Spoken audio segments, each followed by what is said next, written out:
Dosta, this is me, Muhammad Arslan. Welcome to my YouTube channel, The Science. हम बात करने जा रहे हैं चार्ल्स लॉ की। ठीक है, पढ़ा है आपने चार्ल्स लॉ? एक एग्जांपल के साथ समझेंगे।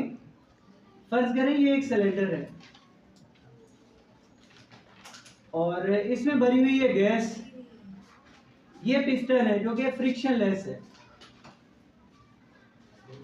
मतलब इसमें कोई भी रगड़ नहीं है। फ्रिक्शनलेस पिस्टन, बिल्कुल ऐसे ही आपने सिरिंज देखी है, सिरिंज में पिस्टन होते हैं, हम उसमें जो है कोई भी चीज़ भरते हैं तो पिस्टन को खींचते हैं और अगर उसमें निकालनी है तो उसे प्रेस करते हैं।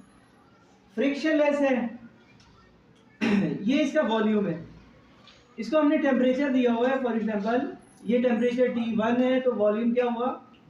V1 हो गया। अगर हम टेम्परेचर को इंक्रीज कर दें,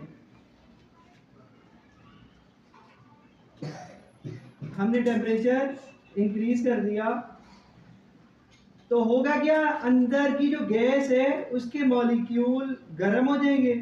गर्म होंगे तो उनकी काइनेटिक एनर्जी बढ़ जाएगी।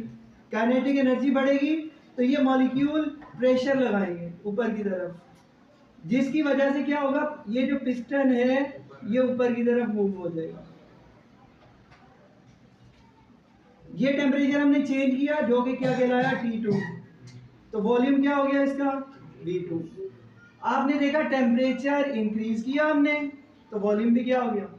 इंक्रीज हो गया। तो हम कह सकते हैं according to Charles law at constant pressure the volume and temperature है रिलेशन।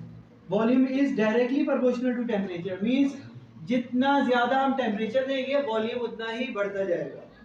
ठीक है, तो हम ये कह सकते हैं volume is directly proportional to temperature. Proportionality का साइन हटाते हैं तो यहाँ एक कांस्टेंट है जिसे हम क्या कहते हैं? कि ये T यहाँ पे मल्टीप्लाई हो रहा है, इधर आई क्या हो जाएगा? डिवाइड हो जाएगा, that will be equal to K। अगर हम यही स्टेट जो है इस पे अप्लाई करें तो ये आपके पास क्या है? V1 over T1 that will be equal to K। और स्टेज या स्टेट 2 की बात करें तो V2 over T2 that will be equal to K।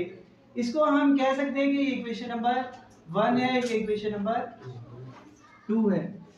अब इक्वेशन 1 में V1 over T1 equal to K, V2 over T2 is equal to K, तो K इसके भी बराबर है, K इसके भी बराबर है, तो ये दोनों भी क्या होंगे? एक दूसरे के बराबर होंगे। तो हम कहेंगे compare, compare equation number 1 and 2।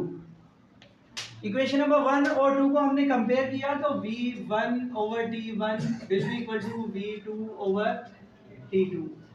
Means कि आपके पास अगर हम टेम्परेचर इंक्रीज करें तो वॉल्यूम भी इंक्रीज होगा। अगर ये आपके पास क्या है? वॉल्यूम है, ये टेम्परेचर है, तो जैसे जैसे टेम्परेचर बढ़ता जाएगा वॉल्यूम भी बढ़ता जाएगा। That is the graphical representation of Charles law.